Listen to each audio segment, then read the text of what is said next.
वंदे पुरुषोत्तम।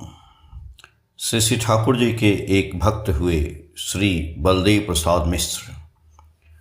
वो अपनी घटना बताते हैं कि वो कैसे ठाकुर जी के पास पहुँचे। बहुत दिन पहले की बात है। मैं कलकत्ता की एक बहुत ही गंदी गली में रहता था।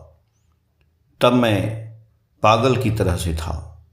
हमें देखकर सभी लोग हंसते रहते थे। एक दिन मेरे मन में साधु बनने का विचार आया। मैंने सोचा कि क्यों न यहाँ से कलकत्ता से बाहर जाएं और साधु हो जाएं। तो मैं हावड़ा स्टेशन पर आया और पटना जाने वाली एक ट्रेन में चढ़ गया। जिस बोगी में मैं चढ़ा था उसमें हमारे आसपास के जो बैठे यात्री थे उनसे मैंने थोड़ा बहुत बात किया। वो भी मुझसे बात किए तो मेरा उद्देश्य समझ गए। उसके बाद वो लोग आपस में मेरी बात करने लगे।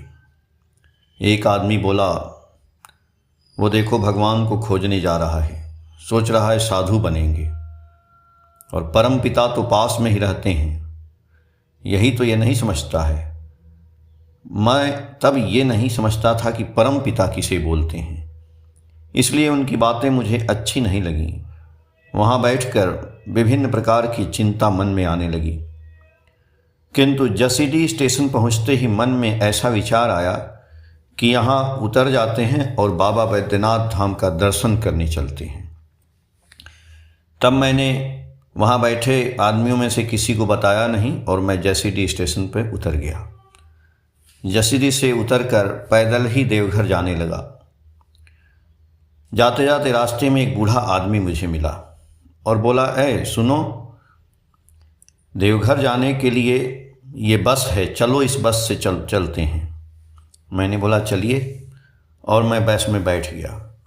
जाते जाते वो मुझे रोहिणी रोड पर उतार दिए और बोले, सामने रास्ता पकड़कर सीधे चले जाना, वहाँ ठाकुर रहते हैं, पहले उनका दर्शन कर लेना, फिर बैद्यनाथ धाम में शंकर जी के पास दर्शन करने जाना। उसी समय सुबह उनके बताए रास्ते पर मैं बस से उतरकर चलते चलते ठाकुर बाड़ी पहुंच गया।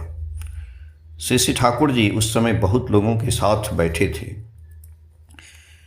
कुछ समय बाद पता चला कि कुछ दिन पहले यहाँ एक बहुत बड़ा उत्सव हुआ था। विभिन्न जगहों के भक्त लोग स्पेशल ट्रेन द्वारा वहाँ आए थे। मैं भीड़ के बीच में खड़ा होकर पश्चिम की तरफ देखने लगा। तब तक अचानक मुंह घुमाकर श्री श्री ठाकुर एक बार देख कर बोले, तुम आ गए क्या?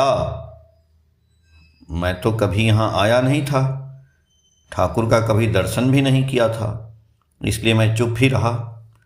ठाकुर फिर से एक बार पूछे तो मैं इधर उधर देखने लगा। 3 बार पूछने पर लोग हमसे बोले, ठाकुर जी आपसे पूछ रहे हैं। मैं तुरंत हाथ जोड़कर बोला, जी हाँ। ठाकुर बोले, तुम आ गए? मैंने बोला, हाँ जी। ठाकुर बोले, दीक्षा लिए? मैंने बोला, नहीं। उसी समय सामने से एक दादा जा रहे थे। ठाकुर उनको बुलाकर बोले, इसको लेकर जाओ और दीक्षा दे दो। बाद में मैंने जाना कि वो एक ऋत्विक थे जिनका नाम योगेश चक्रवर्ती था। योगेश दा हमें अपने साथ ले गए और हमारे बारे में सब कुछ सुने। दीक्षा के बाद योगेश दा ठाकुर को हमारे बारे में बताए और ये भी बोले कि इसने एक समय रविंद्रनाथ ठाकुर की गाड़ी भी चलाई थी। ठाकुर ये बात कर सुनकर हंसे। मैंने बोला, ठाकुर मैं यहीं रहूँगा, कहीं नहीं जाऊँगा, आपके पास ही रहूँगा। ठाकुर बोले, जितना दिन तुम्हारी इच्छा हो रहो।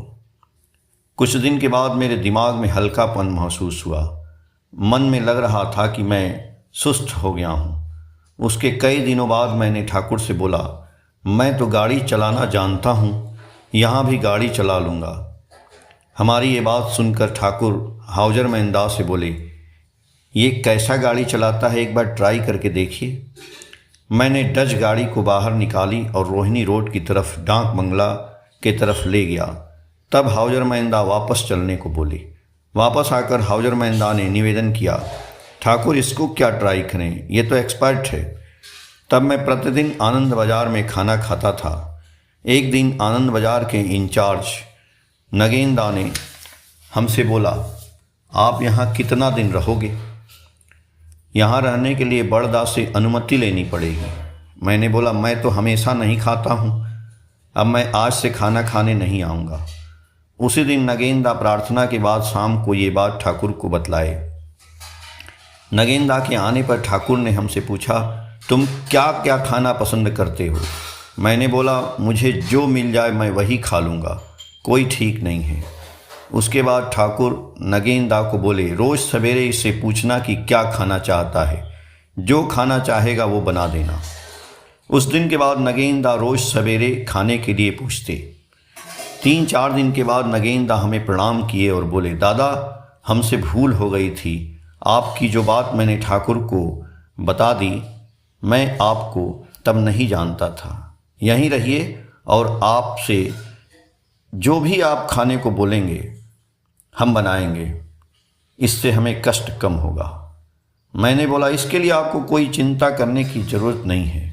फिर वो निश्चिंत होकर चले गए। कुछ दिन बाद मैं एक विशेष कार्य के लिए कलकत्ता चला गया।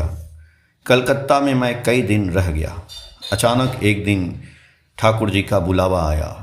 सुनकर तुरंत देवघर चला गया। ठाकुर को जैसे ही प्रणाम किया, श्री ठाकुर बोले, तुमको मैंने क्यों बुलाया है? उस समय वहाँ श्रद्धेय केष्टोदा, परम पूज्यपाद बड़दा और भी कई लोग थे। श्री ठाकुर को इस तरह के प्रश्न से मैं घबरा गया। मैंने बोला, मैं क्या जानूं? श्री ठाकुर बोले, मैंने तुम्हें ऋत्विक का पंजा देने के लिए बुलाया है। सुनकर मैं आश्चर्यचकित हो गया। ठाकुर क्या बोले? अचानक मेरे आंखों से आंसू आने लगा। आंख में आंसू भरकर बोला, ठाकुर मैंने बहुत पाप किया है, ये पवित्र कार्य के योग्य मैं नहीं हूँ। ठाकुर बोले, धूर साला, तुम तो मेरे छेले हो। छेले। आँख से और आंसू बहने लगे। मेरा हृदय भीतर से भर गया और आँख से आंसू बहता रहा। कोई दुख नहीं, आनंद ही आनंद के क्षोभ में, कोई अहंकार भी नहीं। मैं बोल नहीं सकता। बलदेव मिश्र का नया जन्म हो गया। श्री ठाकुर जब पंजा दिए। स्मृति आलो के परम प्रेम में श्री ठाकुर अनुकूल चंद्र से, पेज संख्या 167, 168, 169, 170 से। जय गुरु।